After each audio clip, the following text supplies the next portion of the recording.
여러분 안녕하십니까? 진성호입니다. 박원순 서울시장이 극단적인 선택을 한 뒤 이 빈소를 서울대병원 장례식장에 차렸습니다. 서울대병원 장례식장에는 많은 정치인들이 조문하고 있습니다. 조문 행렬이 이어지고 있습니다. 자, 이해찬 더불어민주당 대표가 오늘 이곳에 나타났습니다. 그런데 조문을 마치고 기자들과 만나서 버럭 화를 냈습니다. 그리고 한참 동안 대치 상황이 있었다고 합니다. 이건 또 뭘까요? 자, 지금 이해찬 대표는 공과 사를 구분해야 할 것으로 보입니다. 사적으로는 이해찬 대표와 박원순 시장 서로 동지일 수도 있고 형님 아우사일 수도 있고 친구일 수도 있습니다. 고인이 되었으니까 마음이 아플 수도 있습니다. 그러나 더불어민주당 대표입니다. 그리고 박원순 서울시장은 민주당 공천을 받아 서울시장에 당선이 됐는데 임기를 채우지 못하고 중간에 서울 시민들에게 어떠한 이유를 대지도 않고 극단적 선택을 했습니다. 일종의 회피인 셈입니다. 고인에 대한 명복을 비는 것과 별도로 공당인 민주당은 자신의 당이 공천한 현직 시장이 이렇게 자신의 책무를 다하지 못하고 사실상 무책임하게 느껴질 만큼 선택을 한 데 대해서 사과를 해야 되지 않을까요? 그리고 또 하나, 지금 박원순 서울시장의 극단적 선택의 이유로 국민들이 대부분 이해하고 있는 게 있습니다. 이게 아니었다면 과연 박원순 시장이 이런 선택을 했을까요? 그러면 그 문제에 대해서 말을 하셔야 됩니다. 지금 사회적으로 페미니스트가 아니라도 이 문제에 분개하는 국민들이 많습니다.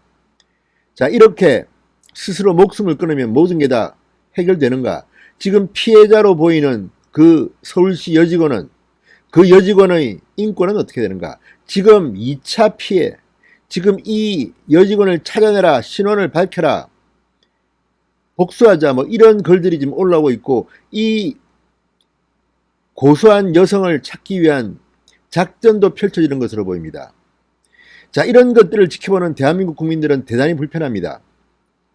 자신의 책무를 다하지 않고 서울시장은 정말 공인 중의 공인입니다. 외신들이 박원순 시장의 이 실종 사건을 보도할 때 뭐라고 했는지 압니까? 한국의 2인자가 이렇게 했다는 겁니다. 그런 사람이 이렇게 개인적으로는 명복을 빌고 참 안타깝게 생각합니다만 공적으로는 그렇지 않습니다. 서울시장이 보통 자리입니까? 이렇게 무책임하게 서울 시민에 대한 진정한 사과, 이유의 설명을 했습니까?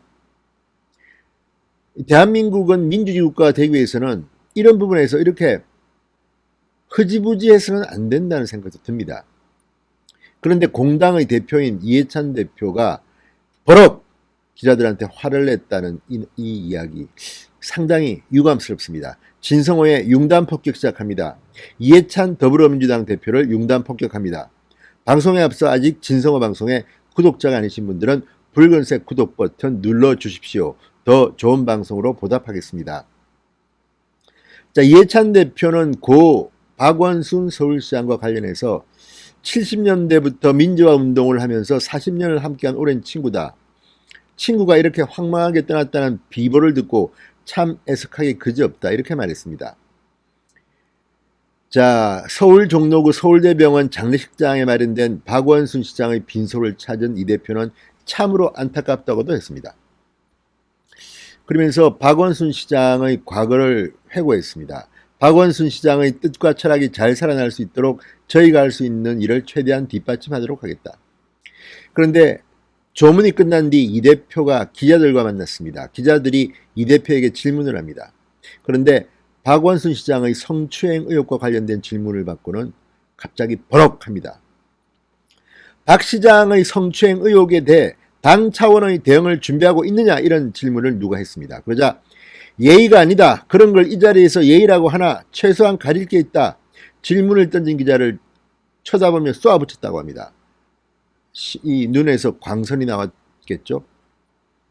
자, 이후 유가족에게 어떤 위로의 말을 전했나 등 질문 등이 이어졌습니다. 그러나 이해찬 대표는 답하지 않은 채 해당 기자를 계속 응시했다고 합니다. 레이저 광선을 쏜 모양입니다.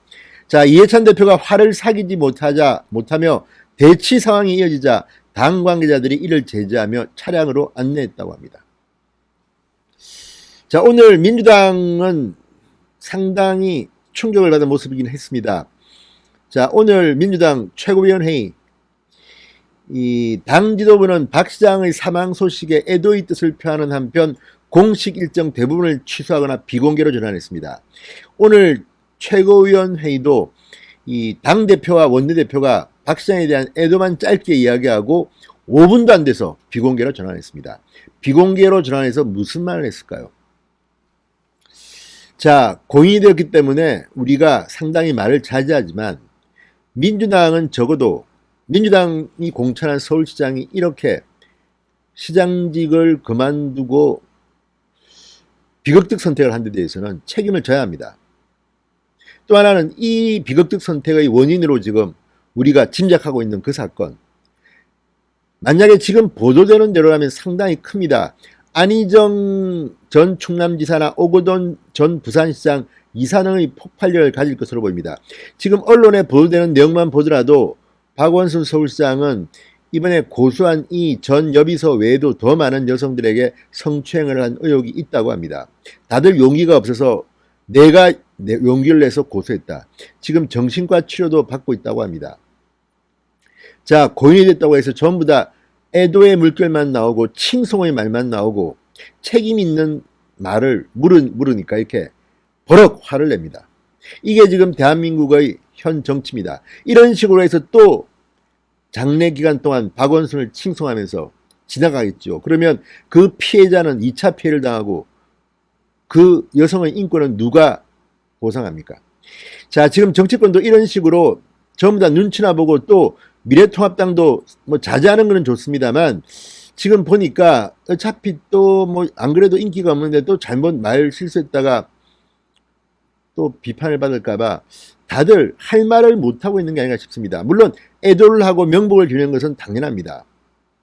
그렇지만 그렇다고 해서 이런 식으로 당연한 것을 묻는 기자에게 버럭 화를 내고 쏘아붙이고 째려보고 이런 것들이 과연 지금 대한민국의 정치인지, 이런 식으로 해서 이 문제를 묻어버리고 또 이 바람에 부동산 문제 다, 추미애 문제 다 묻혀버리고 이런 식으로 하는 게 맞습니까? 어떤 사람이 극단적 선택만 하면 모든 게 사해지는 이런 풍토는 빨리 고쳐야 될 것 같습니다. 그리고 많은 세계의 언론들은 자살 사건에 대해서는 상당히 냉정하고 비판적입니다. 영웅을 절대 만들지 않습니다. 아무튼 이해찬 대표의 오늘 태도 지나치게 오만한 게 아닌가 싶습니다. 그리고 책임을 지는 정치, 이게 대한민국에는 지금 필요한 것 같습니다. 진성호의 융단 폭격이었습니다. 여러분 감사합니다.